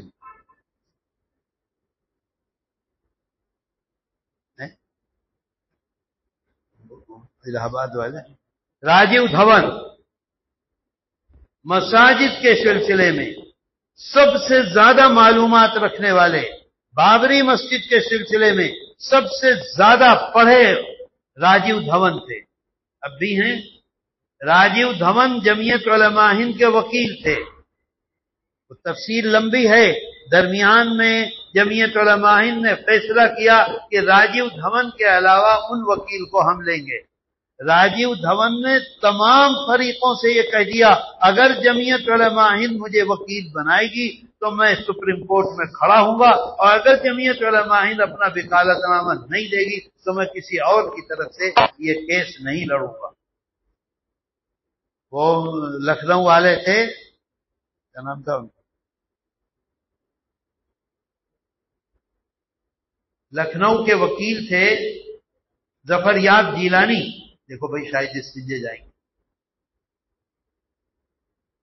ظفر یاب جیلانی، انہوں نے مجھے ٹیلی فون کیا کہ راجیو دھون اگر لڑیں گے تو جمعیت کے پلیٹ فارم سے لڑیں گے، نہیں تو نہیں لڑیں گے۔ ہماری یہ گزارش ہے آپ لوگوں سے کہ راجیو دھون کو وکیل بنا دیں، کسی اور کو نہیں۔ راجیو دھون نے لڑا کیس، اس شان سے لڑا کہ عدالت یہ ثابت نہیں کر سکی کہ آپ کی مسجد کے نیچے کوئی مندر تھا۔ عدالت یہ ثابت نہیں کر سکی کہ مسجد بنانے کے لیے کسی کی زبردستی زمین خریدی تھی، زمین پر قبضہ کیا تھا۔ 4 ہیں اس کے چیپٹر، نمبر 1، نمبر 2، نمبر 3۔ ان تینوں میں کہیں ثابت نہیں کر سکی عدالت کہ زبردستی کچھ ہے. نمبر 4 پر فیصلہ کر دیا کہ آستھا کی بنیاد پر ہمارا یہ فیصلہ ہے. لیکن مسلمانوں کی کتنی بڑی عزت ہوئی ہے، یہ نہیں ثابت کر سکے کہ مسلمان زبردستی مسجد بناتا ہے. قانونی طور پر تھی، اپنی جگہ پر تھی، کسی چیز کو توڑ کر نہیں بنایا گیا تھا. یہ الگ بات ہے کہ بھئی ان کے ہاتھ میں طاقت ہے، انہوں نے فیصلہ کر دیا آستھا کی بنیاد پر. آستھا کو بنیاد بنایا، قانون کو نہیں بنیاد بنایا. ملک میں قانون ہے، قانون بنیاد نہیں بنا ہے اس فیصلے کا، آستھا بنیاد بنی ہے اس فیصلے کی. اس کا سبب کون بنا؟ جمعیت علماء ہند. میرے دوستو، میری یہ گزارش ہے آپ سے کہ آپ مقامی طور پر زیادہ سے زیادہ جمعیت بنائیں. مقامی طور پر آپ جتنے مضبوط ہوں گے آپ کی آواز میں وہی طاقت ہوگی. بتائیے آپ اس کے لیے تیار ہیں؟ انشاءاللہ کا مطلب جانتے ہیں کیا؟ انشاءاللہ کا مطلب یہ ہم نے تو چاہا، اللہ نے نہیں چاہا. کہیے ضرور انشاءاللہ. اب یہ کام ہے قاری شریف صاحب کا، یہ کام ہے مفتی سبیل صاحب کا. کیا فرما رہے؟ کیا کہہ رہے ہیں؟ نہیں کچھ تو کہہ رہے ہیں پروفیسر صاحب. اعزاز تو رک جائیے، ابھی پوری بات ہو جانے دیجیے. پروفیسر صاحب بیٹھ جائیے. ہاں لو، ایک بات تو رہی گئی، اہم بات. یہ جو بمبئی والا مقدمہ تھا نا، اس کا بہت اہم جز ہے. یہ میں بھول گیا. یہ جو بمبئی والے مقدمے 4 وکیل تھے، میں نے نام بتائے. جب یہ فیصلہ جس دن آیا اسی دن ان میں سے ایک وکیل صاحب نے جمعیت علماء کے ایک وکیل کو، ان کا نام ہے شاہد ندیم اور انصار تنبولی. شاہد ندیم لوور کورٹ کے وکیل ہیں، انصار تنبولی ہائی کورٹ کے وکیل ہیں، دونوں جمعیت علماء کے وکیل ہیں. ان دونوں کو بلایا اپنے گھر میں، اور گھر میں بلانے کے بعد 2 بڑے بڑے تھیلے لے کر آئے اندر اور لا کر میز پر رکھ دیے اور کہا کہ یہ ساری وہ رقم ہے جو میں نے جمعیت علماء ہند سے لی اس مقدمے کے سلسلے میں فیس کی شکل میں. انہوں نے اپنا نام منع کر دیا ہے بتلانے کو، اس وجہ سے نہیں بتلا رہا ہوں. 2 تھیلوں میں بھر کر کہا کہ یہ وہ رقم ہے جو میں نے لی فیس کی شکل میں، یہ واپس 1000 2000 نہیں، 1,00,000 2 لاکھ نہیں، لاکھوں کی رقم. میں نہیں کھول سکتا یہاں وہ رقم، آپ خود اندازہ کر لیجئے. لاکھوں کی رقم واپس کی اور یہ کہا کہ جمعیت علماء ہند کو اس کا اختیار ہے، چاہے تو اپنے کام میں لگائے اور چاہے تو ان نوجوانوں کو برابر برابر تقسیم کر دے جن کا مقدمہ لڑا ہے اور آج 20 سال کے بعد وہ جیل سے باہر نکلے. پھر اس کے بعد اٹھ کے گھر میں گئے اور 2 گڈیاں 50-50 ہزار کی اور لے کر آئے، 1 لاکھ روپیہ، اور کہا یہ میری طرف سے، وہ تو میری فیس جو میں نے واپس کر دی، یہ 1 لاکھ روپیہ میری طرف سے. ان کو بھی چاہیں تو آپ ان بچوں کو تقسیم کر دیں، چاہے آپ اپنے کام میں لے آئیں. اسی دن جمعیت علماء ہند نے پوری رقم ان 12 نوجوانوں میں برابر برابر تقسیم. آپ اندازہ کریں، یہ سوچ سکتے ہیں آپ کہ ایسا ہوگا؟ وہ بھی وکیل، اتنی بڑی رقم، 10 سال میں کتنی رقم ان کے پاس گئی. تو اللہ کا شکر ہے کہ جمعیت علماء ہند کے خدام کے ساتھ عدالت کون ہے؟ وہ مسلمان تھوڑے ہی بیٹھے ہیں، شیخ الحدیث تھوڑے ہی بیٹھے ہیں، مولانا صاحب تھوڑے ہی ہیں. لیکن مظلوم کے ساتھ آپ کھڑے ہوئے ہیں، مظلوم کے ساتھ وہ بھی کھڑے ہوتے ہیں اور فیصلہ کرتے ہیں سچا جگہ جگہ. اللہ کا شکر ہے. اور کوئی بات؟ ہاں بھائی ہو گیا تو رک تو جاؤ یار، تم تو اتنے وہ ہو رہے ہو پڑھنے کی تقریر. اللہ تعالی ہمارے آنے کو قبول کر. اللہ تعالی 1 منٹ رک جائیے، ابھی ذرا سا رک جائیے، بیٹھ جائیے آپ، ابھی وہیں آتا ہوں آپ کے پاس. اب بیٹھ اللہ تعالی ہمارے گناہوں کو معاف کر دے، اللہ ہمارے آنے کو قبول کر لے، اللہ ہم نے جو کچھ سنا ہے اس پر ہمیں پورا پورا عمل کی توفیق عطا کر دے، اللہ ہماری پریشانیوں کو دور کر دے، ہمارے کاروبار میں برکتیں عطا کر دے، ہمارے بچوں کے ایمان کی حفاظت کر دے، ہماری بیٹیاں ہماری بہنیں شادی کے قابل ہیں، اے اللہ تو ان سب کے لیے بہترین رشتے عطا کر دے، اے اللہ ہمارے مدارس کی حفاظت فرما، اے اللہ ہماری مسجدوں کی حفاظت فرما، اے اللہ اپنی مہربانی سے جمعیت علماء ہند کی حفاظت فرما دے، جمعیت علماء ہند کے اکابر کی حفاظت فرما دے، اے اللہ ہم سب کو اس کی توفیق دے دے کہ ہم جگہ جگہ مقامی جمعیتیں بنائیں۔ یا الہ العالمین، دنیا میں اس وقت سب سے زیادہ ظلم ہمارے بھائی فلسطینیوں پر ہو رہا ہے اور ہوا ہے، اے اللہ تو